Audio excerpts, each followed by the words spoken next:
Hi guys, this is Harry Matadine from Holistic Health Harry, Alkalized to Realized Talk Show. Today I'm joined with a very special guest, Anke, and I've known you for a while, Anke, on Facebook for the longest time. Haven't. This is the first time we're video chatting and see each other, but I've always admired your works and what you talked about. And recently you came into urine therapy, my radar too. With that, you started that one, so we'll get into all these things. But first of all, Anke, how did you come to the position you're in today in your life? How did you get here?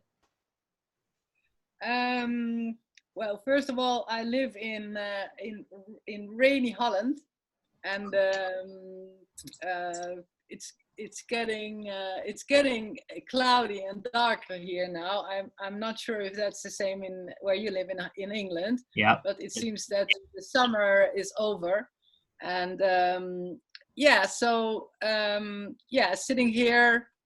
Really grateful for getting into urine therapy through your enthusiasm and your openness on the internet about it.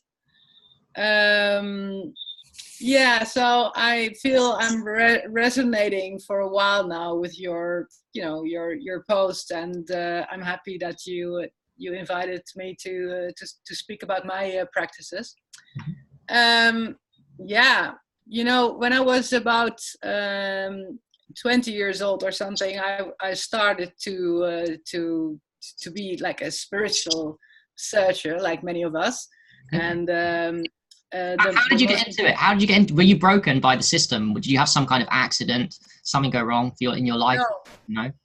What I felt was that I felt seriously suppressed in my spontaneous being.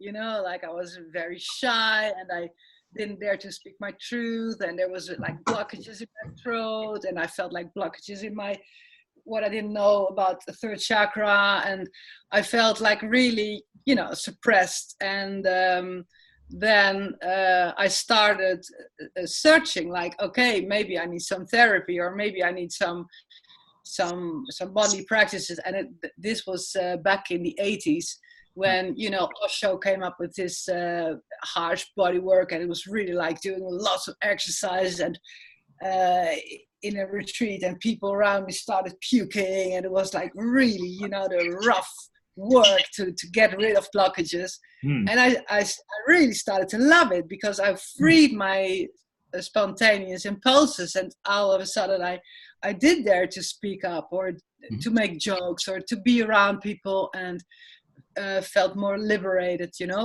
So this was my first acquaintance, and I was quite young. I was like 24 years old, and most of the people that were doing all this spiritual work, they were quite older than me back in that time. And so I started now not anymore though. Now you're the old one, and the young ones are coming to you for advice. Yeah, I'm 48 right now, and I'm so happy to see all of these young souls. When sometimes I have clients and they're just 18 or 19 years old, and they're the children nowadays, they're so bright, so that gives a lot of hope. Yeah. So then I started to study that, and also a lot of breatharian techniques from Alexander Lowen and Wilhelm Reich back in the time. The whole psychology of the characters, from schizophrenic to rigid to oral and narcissistic, and how you could see that in the body language, and in their behavior and in their blockages. And I started to study that, like really, like in a school. And but the main thing that that my own problem was in sexuality, because I felt quite liberated on lots of levels in socializing with people, but I felt there was quite a deep shame around sexuality, around my own sexuality, and a lot of desire around sexuality.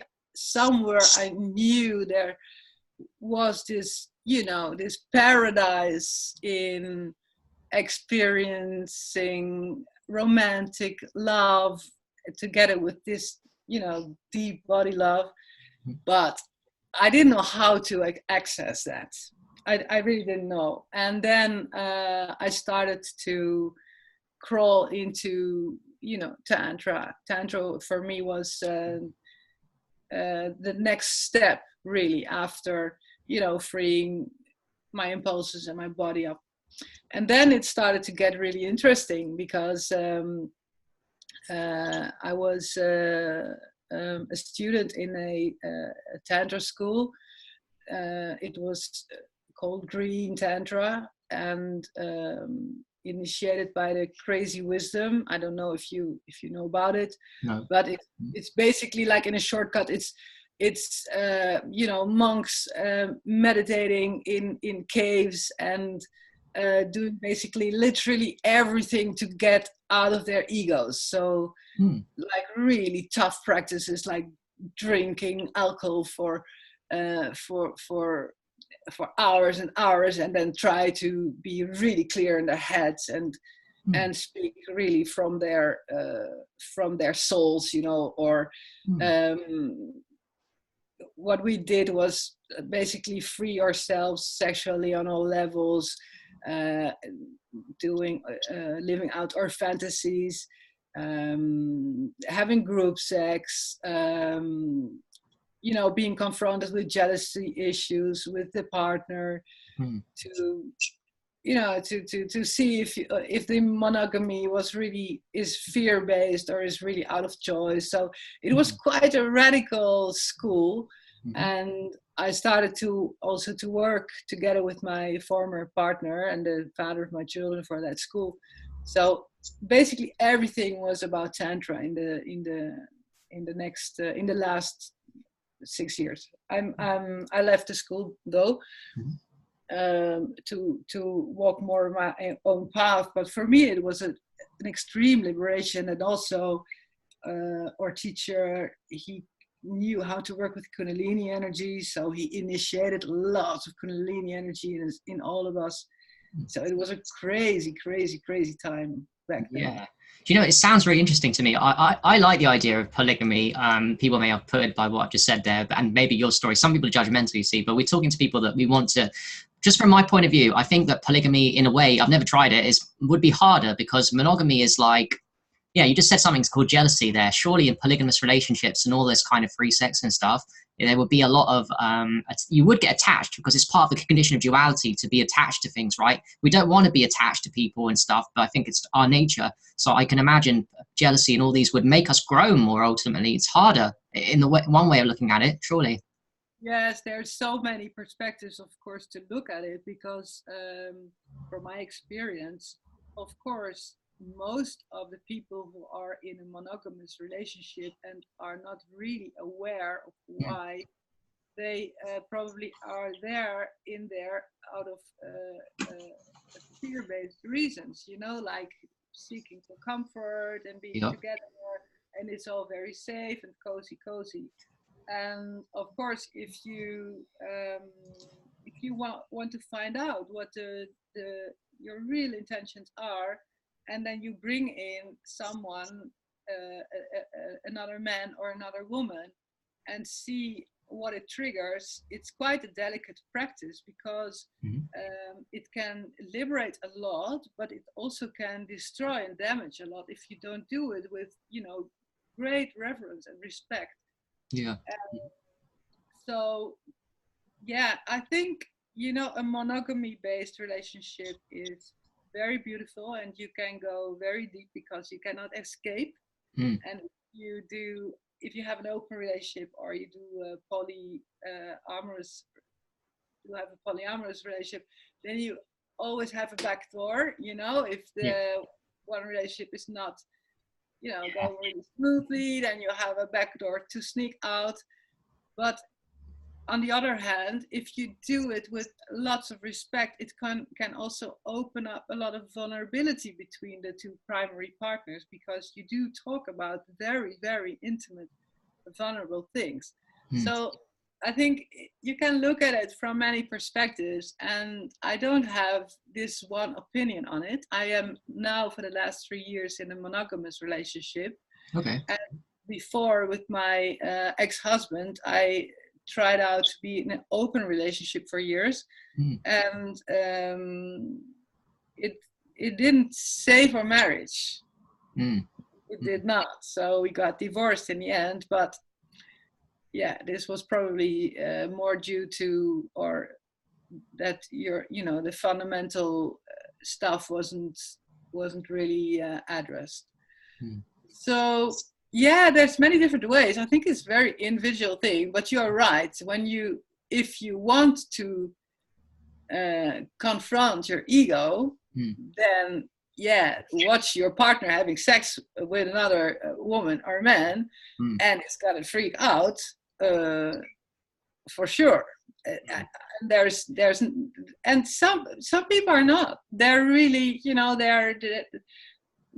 they're naturally really open, and they want their partner that they love so much to also be happy, and watch them having sex with another woman or man is making them happy, but I think most people will freak out.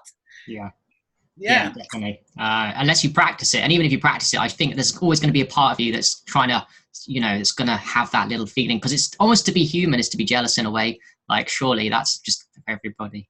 So yeah, interesting. Like you talked about Tantra, right? So what does Tantra involve? What does it involve, the Tantra? So is it specific sexual practices to raise Kundalini energy you're talking about as well, like specific sexual stuff? Yeah. So I think Tantra is a very broad term, and there's way more to it than just a sexual perspective, Okay. But yeah, the sexuality, of course, it's a way like straight into the nerve system, because yeah, it's all about sexual energy. It's a life force energy. So yeah, we did lots of breathing and lots of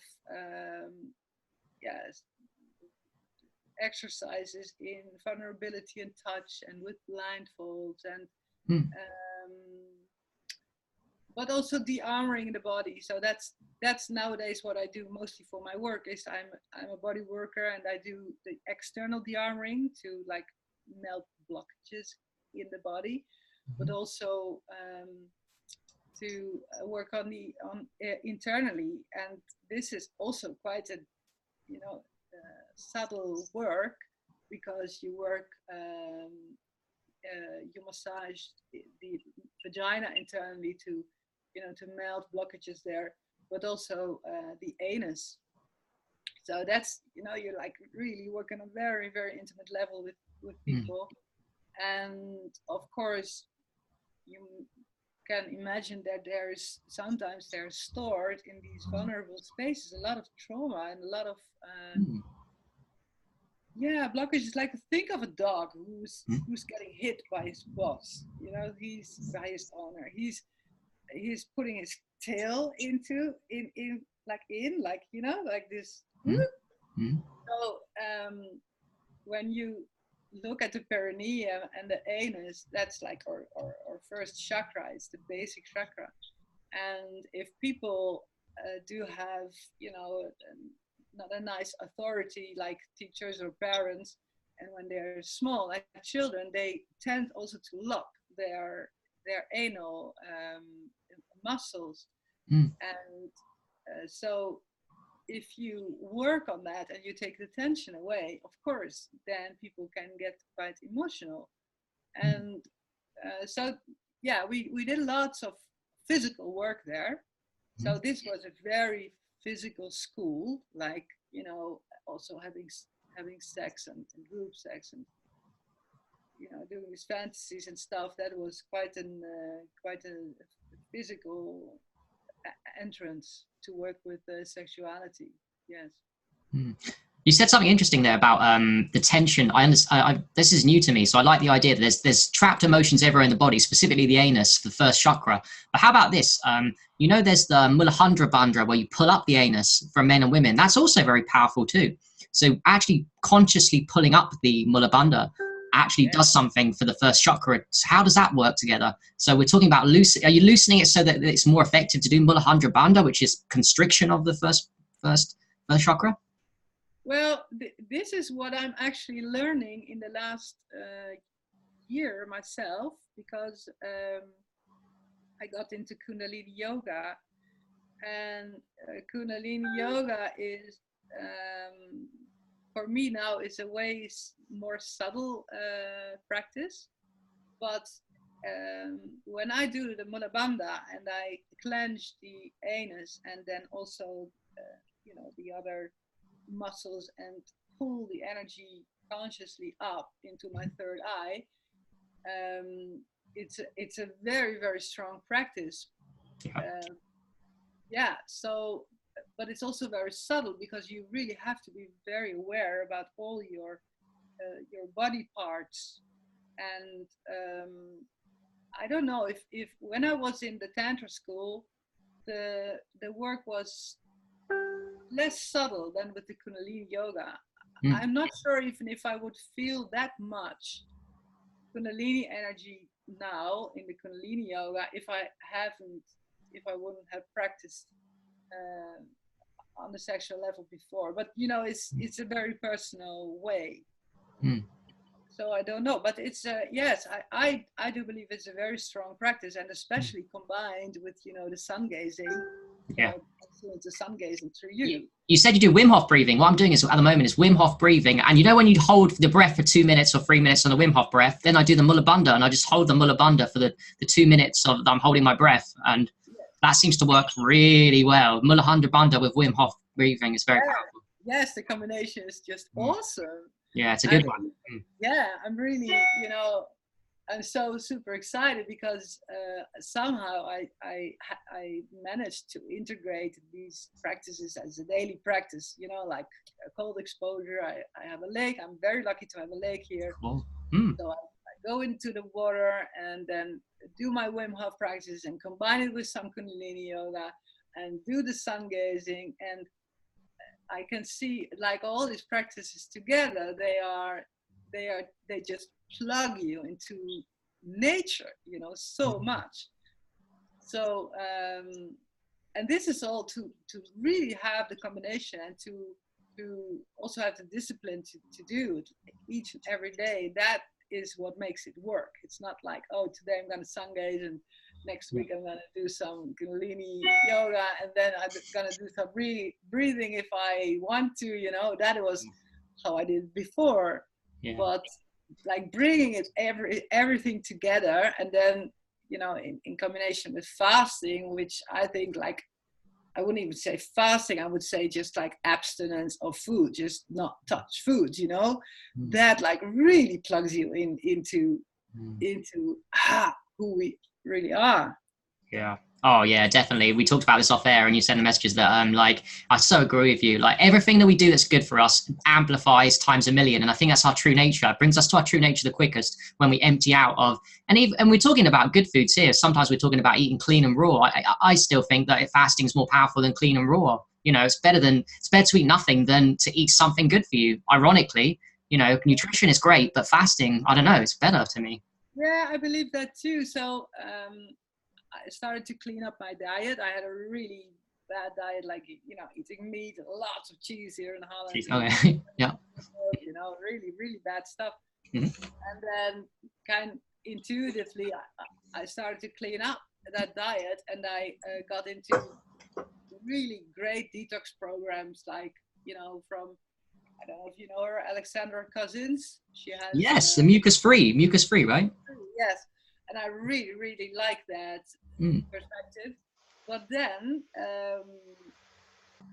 I had to cook, I had to prepare these raw food recipes. And I was like, wow, I really don't want to bother so much about food. And then first I eat really shit, and then I eat healthy, but then I'm still busy with eating, I just want to skip that part. And then when I managed to be mostly fruitarian, that's what I do now, like about 80-90% fruitarian, it's all getting really simple, like eating watermelons all summer, and it's just so simple. And then my head and my heart and everything is more open for life itself and for these practices and enjoying life, you know, and not being busy with food all the time.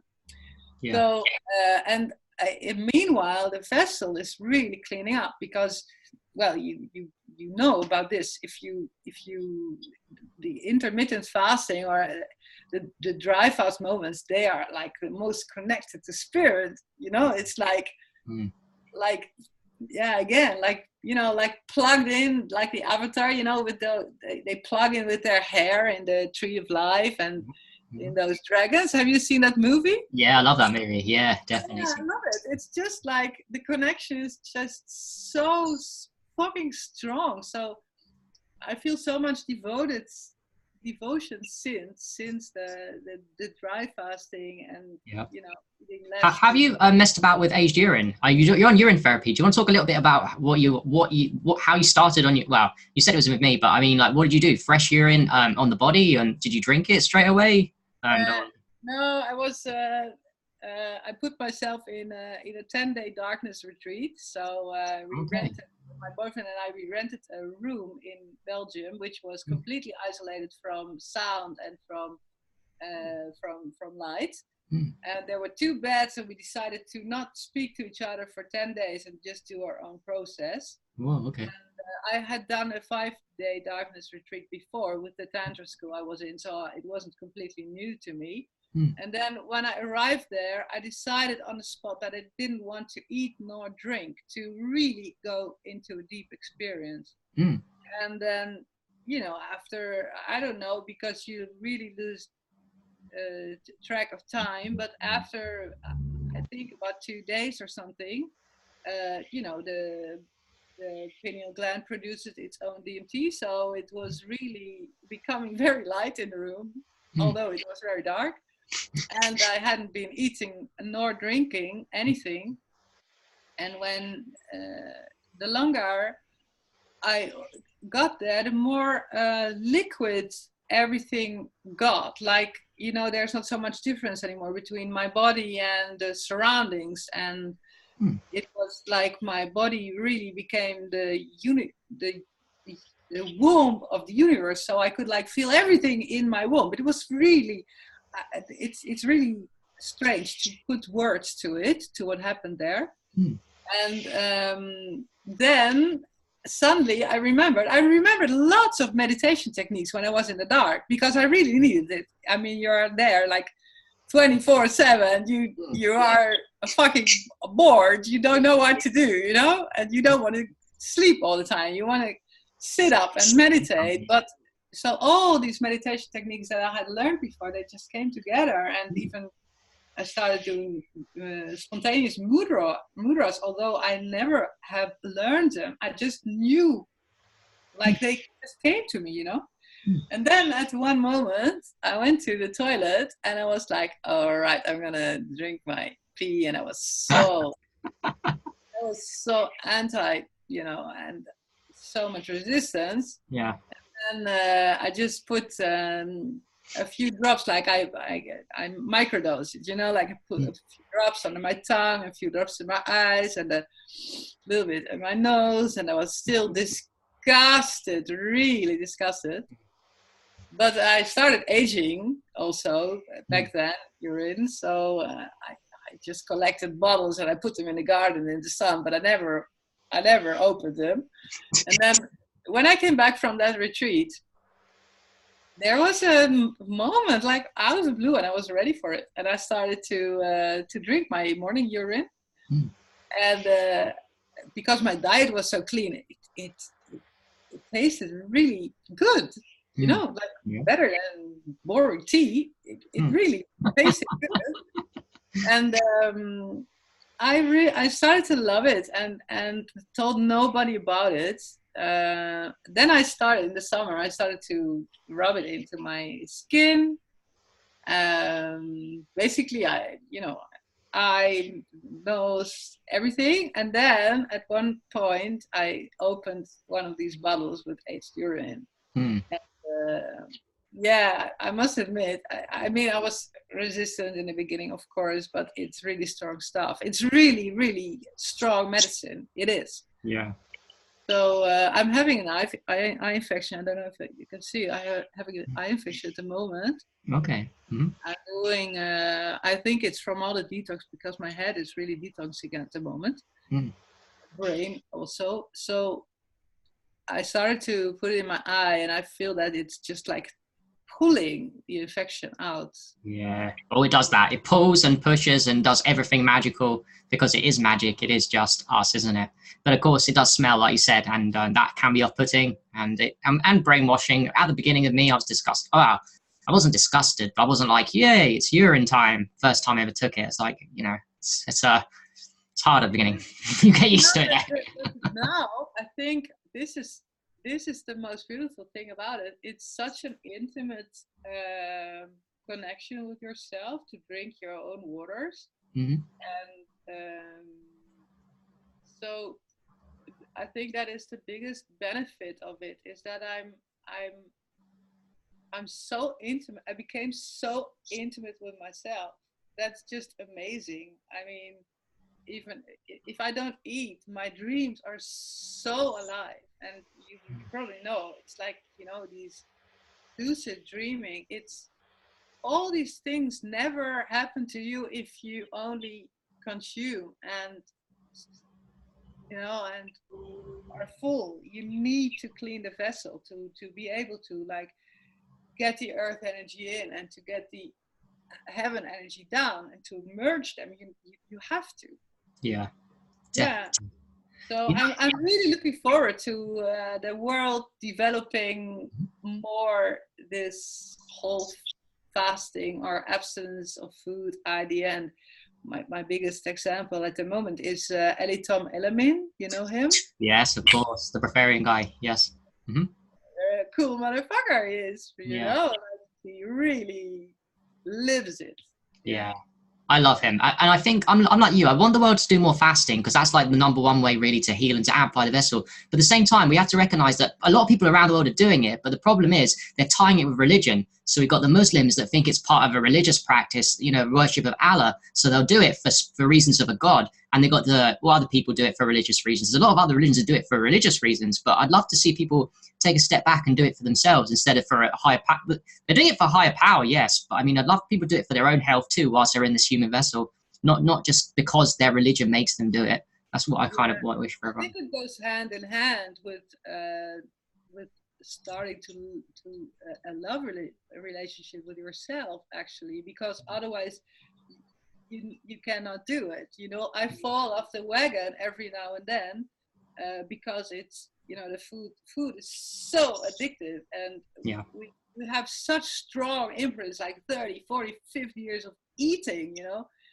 So of course the addiction always wins unless you really start to love yourself so much and love the result and the outcome and the feeling of, you know, breaking the addiction so much, the other state, the empty state so much, and then things can turn around. But even, you know, doing a daily practice, it all goes hand in hand with how much do you love yourself. So you're right. And you know, I see lots of people here from the Islamic people. They do fast, but then they can't eat between sunrise and sunset. But then after sunset, they start to eat like fucking crazy, you know, like Coca-Colas, I've heard them at nighttime when the sun's down too. That's a really stupid time to stuff yourself with food. Yeah, like really. And then because mostly I do my shopping in those stores because I love the fruit they have there. But then when you see what they buy, and you know they are really mostly quite unaware on regarding foods. Yeah. Sorry to say. They are. You know, so the whole idea of the Ramadan is beautiful, but then when there is the sugar feast after it ended, you know, they gotta eat themselves to almost death. So I've got a question for you. So how, you said it's about self-love. I completely agree. So getting into fasting is a self-love practice. Yeah. What are the ways that you found in life, the best ways, the fastest ways to get to that place of self-love? Or do you find it's a journey and you have to go slowly? Can we speed up this process, or is it going to have to be? Ah, wow, that's a good question. You know, what I learned is that each and everyone has their unique way of doing going this on this path. And you know, we are in the end we're all pranic people, and you know, to hack the all different kinds of belief systems and find your own way of doing what you love. Like for the one it's yoga, for the other it's, you know, and or all different kinds of diets to come to the conclusion that nothing works. Or you know, it's like I think that the most important, and it's cliche, but I think the most important thing is to have compassion, really, to have really really deep compassion Mm. for your own path. And if you fall off the wagon, not, you know, cut yourself or be mad, but just it's just one big forgiveness practice, and be soft and mild and have compassion and stand up again. I think that's the, for me it works the best, and that is that self-compassion for me speeded the whole process up, really. Yeah, Yes. I like that answer. Deep compassion. You know, for me, my compassion for myself, which is growing, is still not perfect. I don't think it ever will be, but it grows with the fact that I believe that I'm being guided. I think I'm here for a purpose. I think everyone's here for a purpose. So it's rooted in spirituality, in terms of, since I'm being guided and here for a reason, I might as well be compassionate to myself, because if there are forces outside of myself that are are helping me and giving me synchronicities to move me towards where I want to be. So I use that, the fact that I believe in a higher purpose, and a whatever, some being guided, I guess, for myself and all of my friends and the people I know in my life. I use that as a way to love myself and be more compassionate, because ultimately I feel like I can't do anything wrong. I mean, it doesn't mean I can't murder someone tomorrow. I have a will, but I mean, I'm everything is meant for a higher purpose. In whilst I'm in this human meat suit in duality, I'm meant to. I can't do anything wrong. It doesn't mean I'm going to be annoying or make mistakes, or even, you know, slip up and eat too much food one day, which I do a lot. So, you know, I fuck up all the time. But I do feel my compassion, my love for myself is rooted. I find it easier when I know that, oh, I believe that it's not just me as a human in one world. It's like there's a larger forces playing for all of us, and that's what I believe. I'm sure you have a similar. Yeah, I actually, I'm really getting emotional, and I totally agree to each and every word that you're saying. Mm. This is so important um, to get rooted in that, um, knowing that, you know, that we're guided, and it's so true. And it's just, if you want to make the connection better to spirit, well, I'm pointing up, but it's really pointing in, you Mm. know. Then then I think that speeds it up. Yes, Yeah. it just multiplies it, because you can just let go and surrender, and let yourself being guided. And you know, I think the whole magnetic field around your heart and everything gets just lighter and brighter, and then you're you're so on the train. So yeah, so Mm. true, so true. And Yeah. for me, the devotional part in, you know, finding something that you can be devoted to, like nature for me, and like doing prayers and reciting mantras. So you For want to talk a me, little bit about that? So you want to talk about the power of the mantras, because you're doing some very different, interesting mantras. Do you want to talk a little bit about what you're doing? yeah. So what I found is the Jap G Pauris. There is 39 Pauris, and they are called the Song of the Soul, and those are mantras from like 6 to 18 lines or something, and they are recited 11 times, and they all stand for a certain aspect, like, you know, transforming anger, or um, being rooted in trust, or, you know, they have all their own theme. And when you recite them, these words, to me, they have such a deep sound of um, clear, also like a cleansing.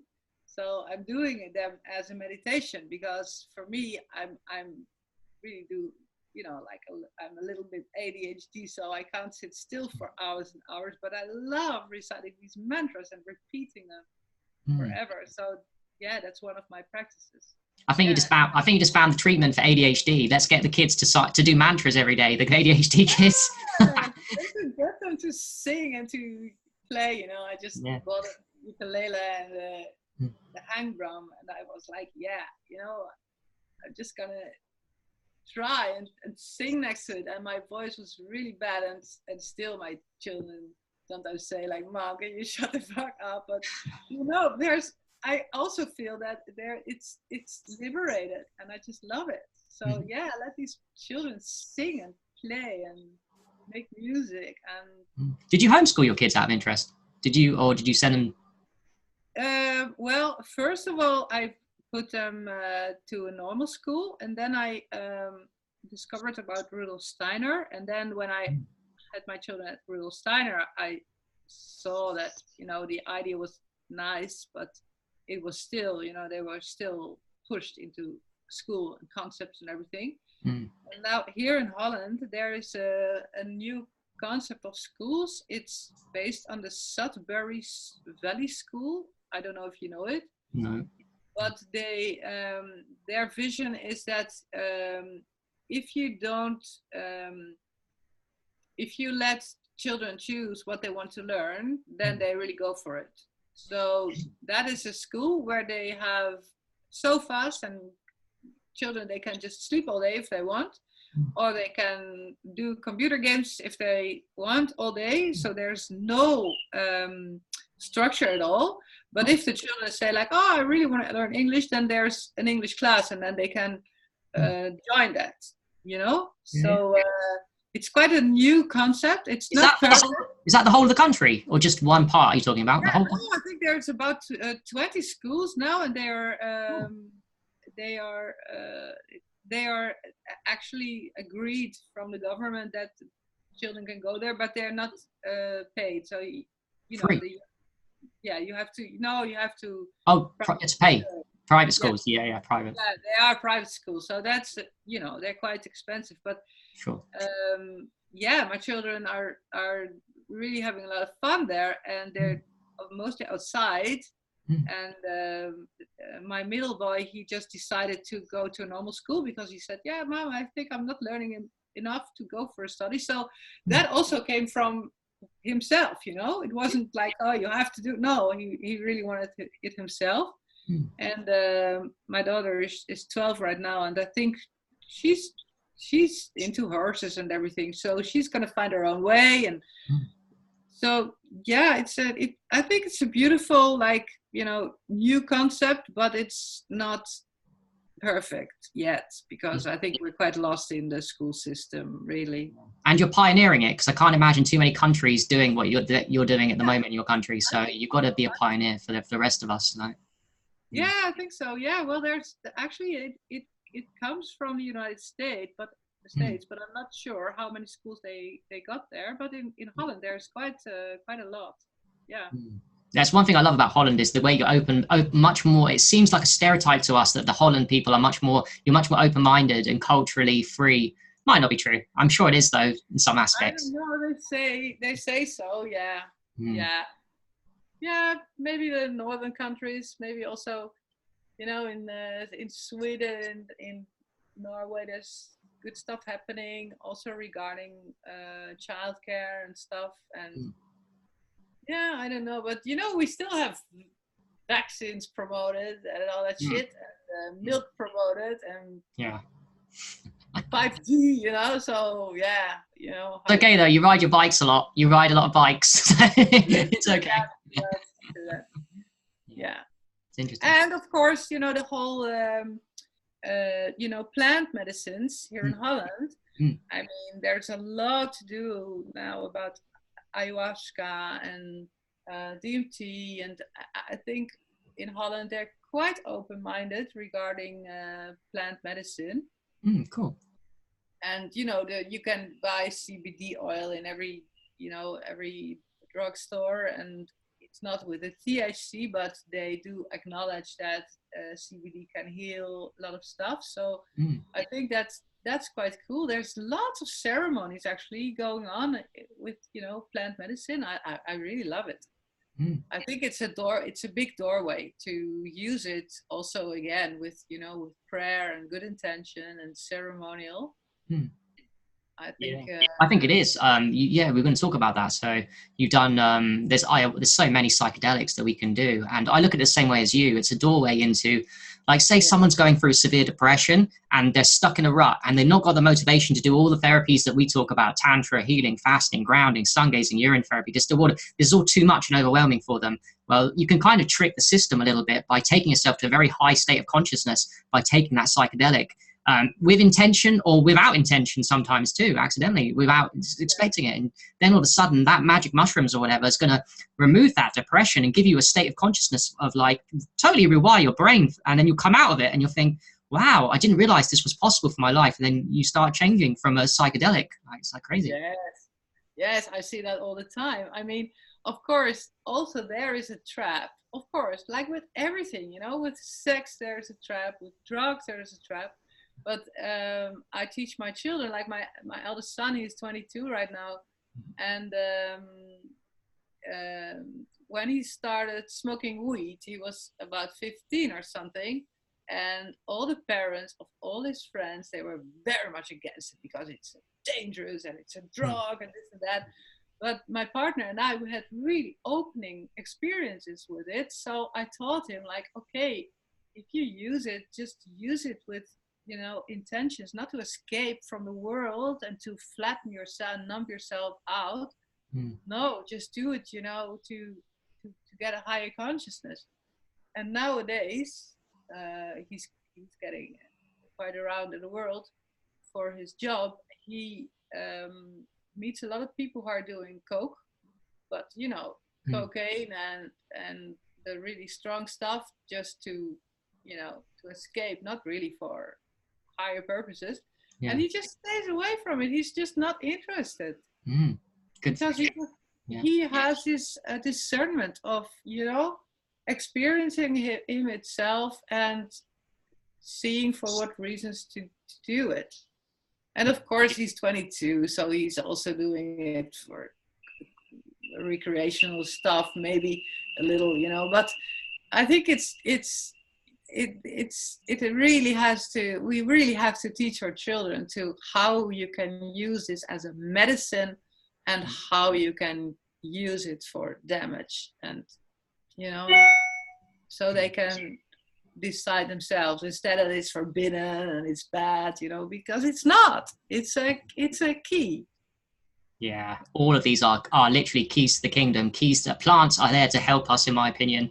They were designed to. I feel like sometimes plants like the shrooms and magic mushrooms in particular, they were designed so that we wouldn't destroy nature. So we eat them, and then that's why nature's talking to us and saying, okay, you take me and I'll show you another reality, and then you won't want to kill nature, destroy nature, like unfortunately a lot of us humans are doing at this moment in time. Not that I'd want to focus on negative, but, you know, we are destroying the planet. Not me personally, you know, but a lot of people are. So.